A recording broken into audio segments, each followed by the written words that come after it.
Hola a todos y bienvenidos. En el video anterior exploramos los fundamentos del error de la libertad compatibilista y cómo esta visión intenta conciliar la soberanía de Dios con una idea limitada de la libertad humana. Hoy vamos a continuar con la segunda parte. Comencemos. Si suavizáramos esto y dijéramos que nuestros deseos de alguna manera no están determinados, sino meramente permitidos por Dios, entonces, incluso pasando por alto el hecho de que esto no es bíblico, aún debemos explicar cómo es posible que Dios permita algo sin causarlo y aún así lo decrete inmutablemente para que suceda en un sentido que no sea simplemente una expresión de presciencia. Si no podemos hacerlo, entonces somos arminianos. En otras palabras, si creemos que Dios simplemente permite que algo ocurra sin ser el que lo causa directamente, tenemos que poder explicar cómo Dios puede permitirlo sin haberlo causado, pero al mismo tiempo haber decidido o decretado que eso sucediera de manera fija sin que cambie. Es decir, si Dios no lo causa directamente, pero de alguna forma ya ha decidido que eso ocurra, ¿cómo se entiende esa relación entre permitir y decretar? Si no podemos explicar bien esta idea, entonces estamos pensando más como los arminianos, quienes creen que Dios nos da libertad para actuar, aunque Él ya sepa lo que vamos a hacer, en lugar de decir que Dios lo controla todo completamente. Además, si Dios simplemente nos permite hacer algo, también exigiría una explicación metafísica de cómo es posible que una criatura dirija y controle su propia mente. ¿Es posible que un ser creado funcione de alguna manera bajo la mera permisión de Dios, si tal cosa existe, sin su constante determinación causal? ¿Cómo? Calvino escribió: de hecho, ni siquiera la abundancia de pan nos beneficiaría en lo más mínimo, a menos que fuera divinamente convertido en alimento. Esto suena como mi ocasionalismo. Ahora, ¿qué es ocasionalismo?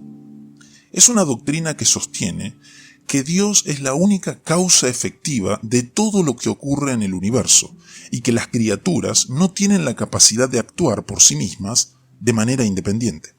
Entonces, lo que percibimos como acciones de seres creados son en realidad eventos que Dios causa cada vez que ocurren.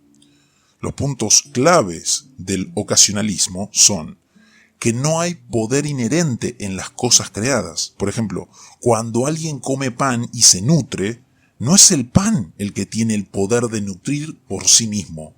Más bien es Dios quien actúa en cada momento para hacer que el pan se convierta en alimento.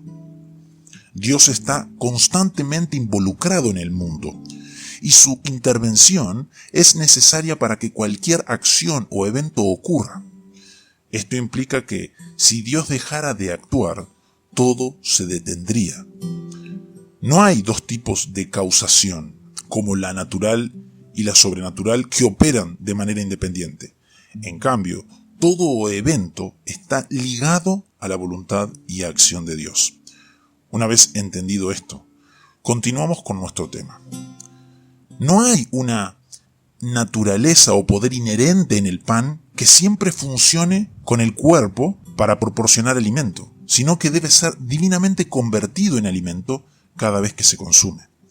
Mi postura es una aplicación coherente de la soberanía divina sobre todo.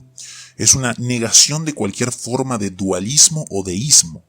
Afirmo que Dios controla todo sobre todo lo que es algo, incluyendo cada aspecto de cada detalle, de cada decisión y acción humana, de tal manera que el hombre no tiene libertad en ningún sentido significativo o relevante.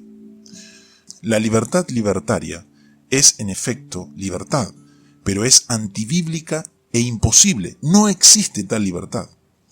Por otro lado, la libertad compatibilista no es libertad en absoluto, sino solo una descripción de lo que sucede cuando Dios controla cada aspecto de nuestras decisiones y acciones, generalmente de acuerdo con una naturaleza que Él también ha creado en nosotros. Tanto la palabra compatibilista como libertad son engañosas. Para finalizar, analicemos esta última frase. el pecado entró en este mundo por la desobediencia de Adán y no como resultado del propósito determinante de Dios.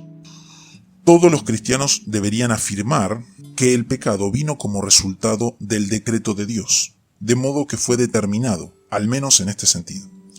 El problema es que muchos de ellos dicen que este es un decreto pasivo o permisivo, mientras que mi posición es que no existe tal cosa como un decreto pasivo o permisivo con Dios, y que es antibíblico e imposible que un decreto divino sea pasivo o permisivo.